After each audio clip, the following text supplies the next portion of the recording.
Hello, YouTube and Instagram. Welcome to this week's open hours. For those of you that don't know me, my name's Andrew Connolly. I'm the founder at The Longevity Coach. I've been in the fitness industry as a practitioner for almost 20 years, and before that I was an elite rower. I was at the Australian Institute of Sport, and I like to do this each week to basically aggregate all the questions I get from our clients here at TLC in Neutral Bay and answer them in one place in case you have the same question, you just don't have a means of asking it, or you just haven't gotten around to it. I always like to start each week with sort of what's top of mind. I like to sort of think of it as my weekly rant, and I got some positive feedback, some really nice comments from some people this week. So I'm going to keep going with my rants. And the rant that is sort of front of mind this week is I got a lot of questions around, I've got this advice and then I get this advice, and they seem to be conflicting, and they just sort of get themselves in this conundrum, and quite often sort of paralysis by analysis. So what that means is all this conflicting information just leads to frustration, apathy, and essentially inaction. So firstly, what I would say to anyone that is listening to this, you are already way ahead of the game. The majority of people do not exercise regularly. The majority of people do not think about their nutrition at all. So if you are someone that is interested in this stuff and in any way, shape, or form thinking about your health and fitness, then give yourself a pat on the back and acknowledge that you are already doing well. A little bit of sort of self-love, a little bit of recognition. Then what I would say is optimization is a fallacy. Let's say hypothetically there is science out there right now that says this particular diet is the best, or this exercise is optimal, or these are the 10 things that every human needs to do and it's non-negotiable. One, all of that is incorrect, but let's just say for the benefit of the doubt it is true. Those goalposts move. The science constantly gets updated, technology changes. There is a future for all of us in, 10, 20 years time, where technology is advanced so much that we will all be taking different medications or lying in some sort of chamber that's going to fix our mitochondria. Who knows? So even if we did know right now what the best protocols are, they are probably going to change. So rather than trying to optimize anything and getting frustrated that you have conflicting information, or certain things are out of your control or out of your reach, or you just plain don't enjoy them, the most important thing with your health and fitness, or your career, or your relationships, is find what is sustainable to you. Because ultimately, the long-term gains, consequences, far outweigh anything short-term. So let's say I said that you need to run 10 kilometers every day to be as healthy as possible.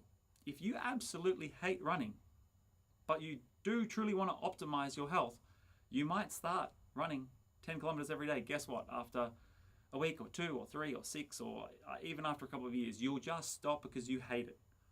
So find what is sustainable to you, what it is that you enjoy, because I promise you, you are getting some positive benefits from whatever it is that you do. If it's Pilates, if it's running, if it's keto, if it's intermittent fasting, you are already well ahead of the average person. So pat on the back for that. Stop trying to be perfect. You never will be perfect. Do not let perfection be the enemy of good. Once you've sort of found what is working for you, cool, keep your ears open and your eyes open to what the latest science and research is saying, but you don't need to sort of throw out the baby with the bathwater and start all over again. Listen to your body and just be kind to yourself. Like just make little wins rather than trying to be perfect, because it's not going to happen. And I think there's too much frustration out there from people that mean well. They're just trying to do the best for themselves, but it is a giant ocean of conflicting opinions and research and everything else.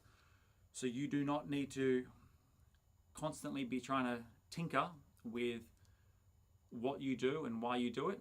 You just need to find something that you're quite happy to continue doing over the long term, and then just sort of play it by ear from there. So there's my 2 cents for the week. Let's move on to our questions. I didn't even get a chance to say Happy Easter, if that's what you're supposed to say. You're definitely going to say Merry Easter. But it is Good Friday today, and our first question sort of goes to that theme. We had 2 clients ask myself and one of the other coaches, I'm going away. One was camping, one was just going interstate. What should I be doing in terms of workouts when I'm on a holiday? Well, firstly, enjoy yourself, because we don't get to go on holidays very often. Just ask my wife. So let's think about what a holiday is for. It's to decompress, it's to enjoy, it's to experience other things. So those things need to be the priority. You should not be thinking to yourself, I'm on holiday, but my priority needs to be getting my Zone 2 cardio or my strength training done. With that said, if you have a much bigger sort of macro goal, whether or not it is running a marathon at a certain speed or some sort of event goal, or there is a deadline, then if it's important enough to you, then it does need to sort of supersede the purpose of the holiday.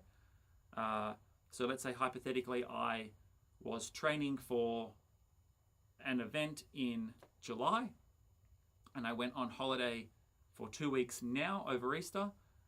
Yes, I need to enjoy myself and decompress and all that sort of stuff, but these 2 weeks are 2 weeks that contribute towards that deadline, that goal, so I still need to use them. But if you don't have sort of a deadline goal like that, first and foremost, prioritize the holiday for what it is. What I will say then is, if you're just trying to stay fitter and be as healthy as possible, then I always like the every other day concept, which basically means try to do some deliberate form of exercise every other day. So you don't have to strictly do every second day, but try not to miss 2 days in a row. That's always a good sort of philosophy, even when you're at home and life gets busy. So if I was going somewhere, like any city on the planet is going to have a gym. All hotels now, as long as they have sort of 3 stars, will have some kind of gym. So if you were looking to continue your strength training, that excuse is actually taken away from you. I've been to gyms in many cities around the world, even ones there they don't speak English, but guess what? A squat rack is a squat rack, an exercise bike is an exercise bike. It doesn't matter where you are in the world. So if you want to keep your strength training going, there is ways of doing that. There is always body weight exercises. I remember when I was on safari about 13, 14 years ago, in my little tent thing with the sounds of elephants and what have you on the outside of the tent, I could do air squats, I could do planks, I could do Bulgarian split squats, I could do push-ups. As I said at the beginning, I wasn't ruining my holiday by doing that. I was like, sorry, I'm not going to go out in the Jeep today because I've got to do my air squats. No, just sort of first thing in the morning before I had breakfast, I did 15, 20 minutes of something, and then when we got home and before dinner or after dinner, I did another 15 minutes or 20 minutes of something. Not necessarily to improve, just to sort of maintain, to stay where I am. And then the other thing is your nutrition. I'm very guilty of indulging in the buffet breakfasts, but just understanding that calorie balance matters even on a holiday. It doesn't matter, you don't have to be perfect and not enjoy yourself, but if you are having a breakfast that is 3 times the size of your normal breakfast, perhaps your lunch should be smaller or your dinner should be smaller. And most people are going to be on their feet all day, so you're going to burn more calories that way. But it's definitely something to be mindful of. We've had many clients over the years that go away for 4, 6, 8 weeks, and they come back with a few extra kilos. That's not the end of the world, but it is something to keep in mind. So if you are on holiday, firstly, enjoy it and use it for what it is, to decompress. But keep in mind your deadline goals, because they don't change. You can't tell the marathon, sorry, I went away for 2 weeks, can we just push it back for 2 weeks? That doesn't really work. But if you don't have one of those deadline goals, just try and do something, whether or not it is finding a gym in that city or that town, using the hotel gym. Here at TLC, we always provide our clients with a strength and mobility program that they can do in a hotel gym, or just body weight when they go away. If that's what they want, we can add it into their calendar. So there's definitely options, and whatever excuses you want to use, usually there's a workaround if you want to be mature about it. On the same vein, we had a question of, if I only had 30 to 40 minutes available to me to do a workout, I can't set aside an hour, especially over sort of school holidays and the like. Is it worth doing anything? And if it is worth doing something, what is it that I should be doing? So basically, the question is, if I don't have enough time to do a full session, is it worth doing any session at all? Yes. It is always worth doing something. Things to be mindful of. With a compressed time scale, do you have enough time to warm up properly, to do all sort of your pre-exercise routine in terms of mobility or foam rolling or those sorts of things? Do you have enough time to sort of down-regulate and cool down, as it were?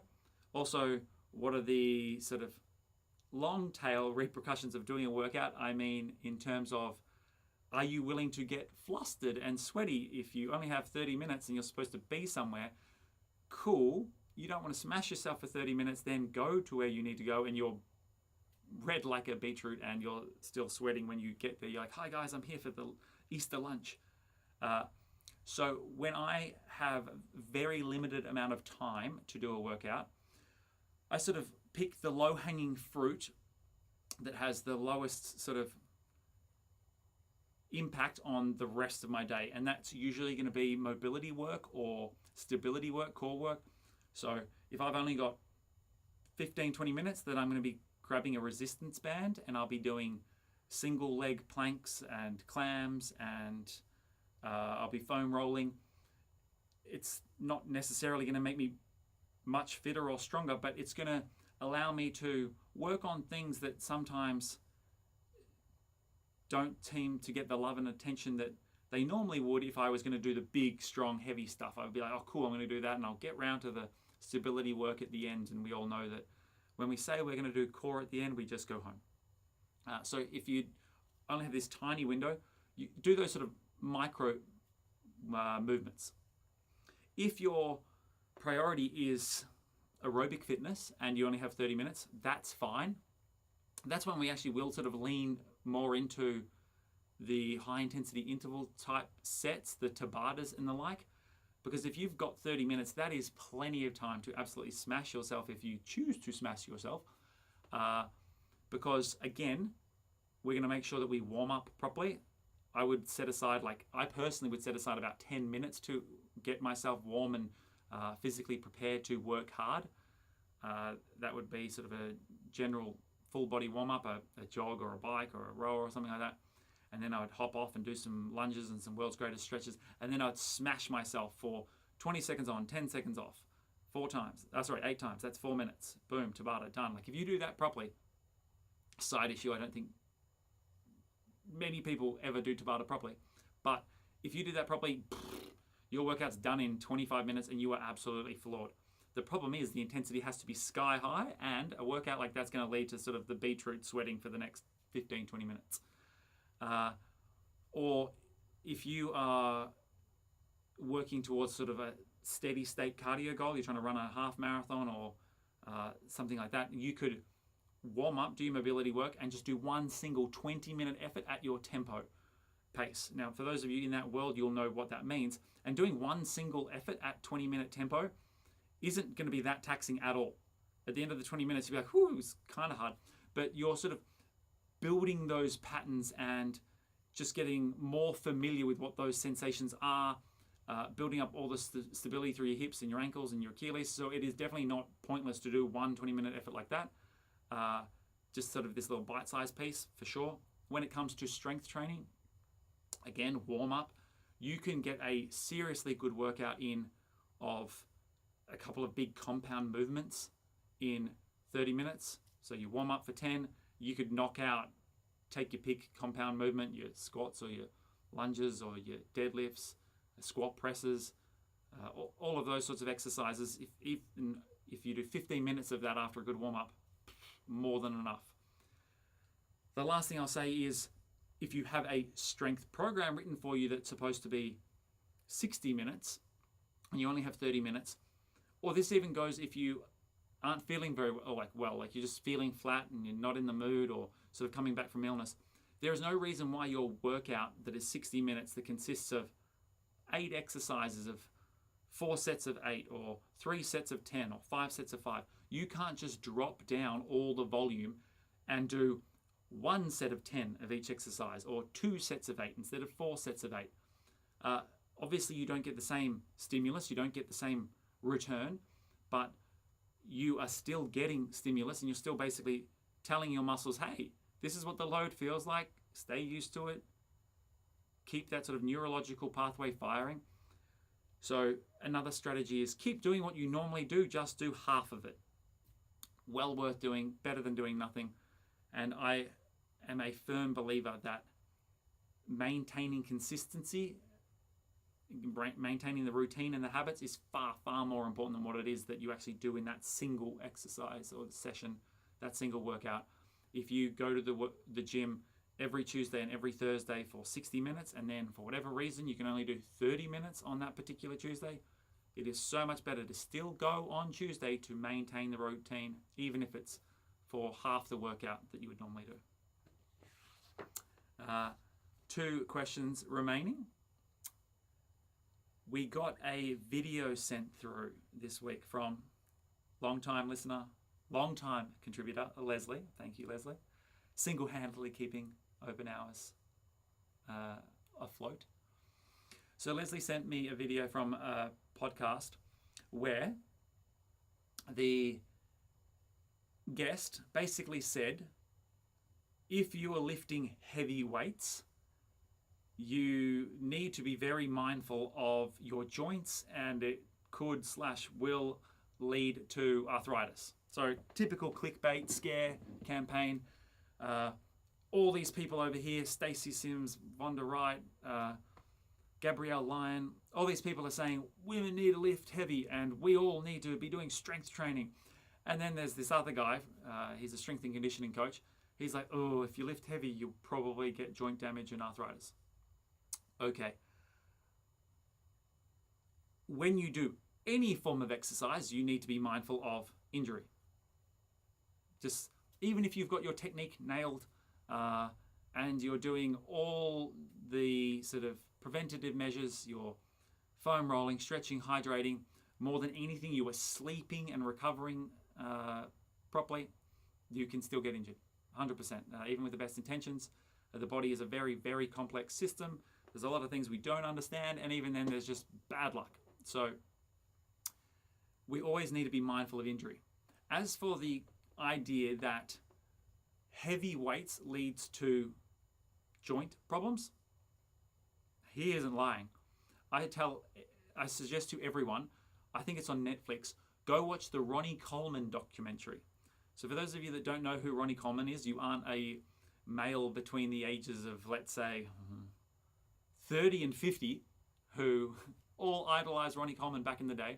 He was I think 6, 7, 8-time Mr. Olympia bodybuilding champion. And sort of like the first viral sensation in terms of like strength training on the internet. Lightweight, baby. Yeah, buddy. These are all things that you will know if you are in the similar demographic to me. But if you go watch him on Netflix, he was one of the most like aesthetically just ripped, massive humans ever. And now at the age of like 55 or 60, he's walking around on a Zimmer frame and he's had like 20 surgeries on his spine. Not to scare anyone, but if you take anything to its extreme, it has consequences. So the guy saying that doing heavy strength training can/will lead to joint problems and arthritis, yes, if taken to the extreme.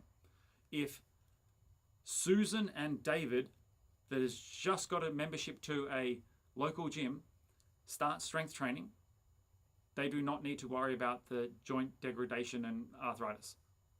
Maybe if they did it every day for the next 40 years and they progressively got heavier and heavier and heavier and heavier and heavier, then they have something to worry about.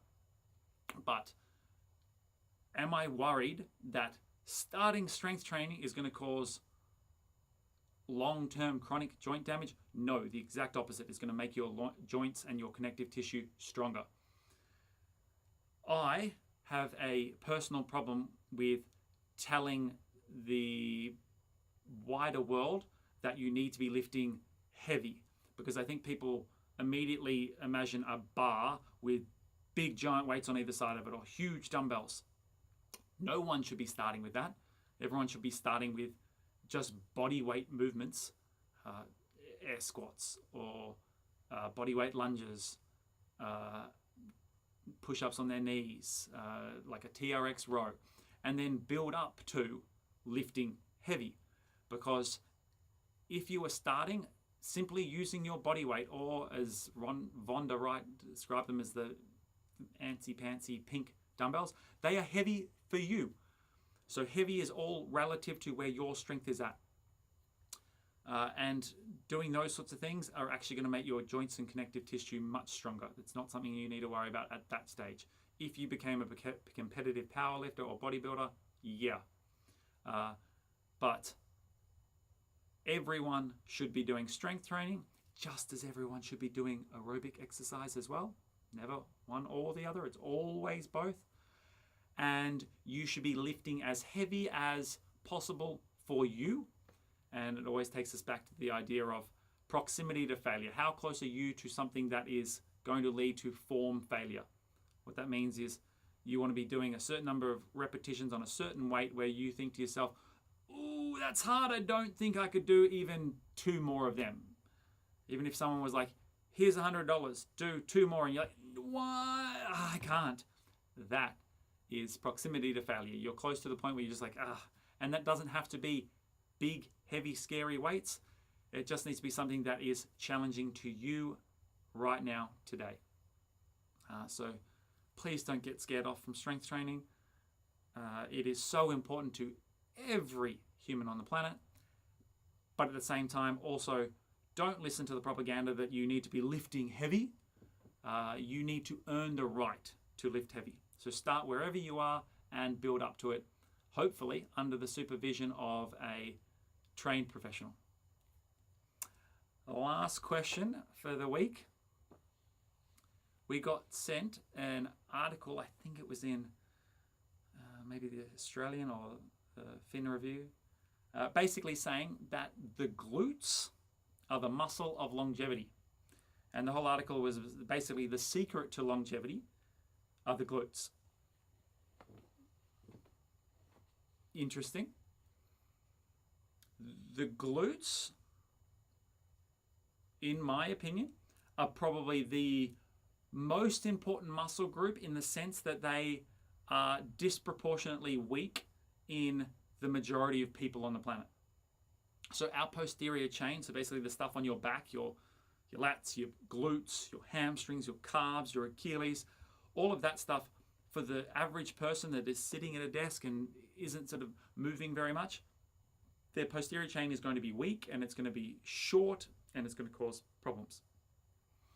So from a strength training perspective, there is definitely a lot to be said that the glutes are going to be the weakest link in the chain that you need to strengthen. And also that they are sort of the foundation for your trunk, your core, to allow you to move safely. If I was to pick one single muscle, this is definitely a controversial take. If I was to pick the single muscle for longevity, it is your heart. Like, that is a muscle. And if we think that strength training makes our muscles stronger and we want our muscles to be as strong as possible, do you know how to do strength training for your heart? It's called cardio. Because the thing that is most correlated to all-cause mortality, which basically the thing that's most linked to how long you live, is VO2 max, like your aerobic fitness. Like, there are so many different metrics as to like blood pressure and like kidney function and cholesterol levels. The thing that seems to, like, at the moment, according to science, the thing that is most linked to all-cause mortality is your VO2 max, which is your aerobic efficiency, how efficient your heart and your lungs are. So strength training is really important. If we're going to strength train the most important muscle, I would argue that it is your heart and your lungs, your cardiovascular system. So is the muscle of longevity your heart? Yes. Like cardiovascular disease, like all the atherosclerosis, strokes, and all the things that are involved in blood circulating around your body is essentially like the leading cause of death for men and women. So ignore it at your peril. You will get stronger and you'll have a better quality of life and more mobility and health span by doing strength training. Love it. But in order to be as healthy as possible and live as long as possible, I'm sorry, but the most important muscle in your body is your heart. Period. But if we're just talking about strength training, yes, the average human, the glutes is going to be the weak link in that strength train. The whole posterior train, don't neglect the hamstrings, don't neglect the calves, don't neglect the Achilles, and don't neglect your posture, your lats, rhomboids, all that jazz. Yes, definitely. Strengthen your glutes. You'll never strengthen your glutes too much. The stronger your glutes, the better everything else you do is. But the muscle of longevity is your heart. End of story. And with that said, team, hopefully I ruffle a few feathers. Argue with me in the comments section. Tell me which muscle is more important than your heart. And I'm not selling cardiovascular programs or anything like that. I spend more time in my week doing strength training than I do aerobic training. But then again, I have been doing both for over 20 years. So yeah, fight me. Thanks, team. As always, we don't stop for public holidays. I'll be back next week. I hope you enjoyed it and keep those questions coming in. Thanks, guys.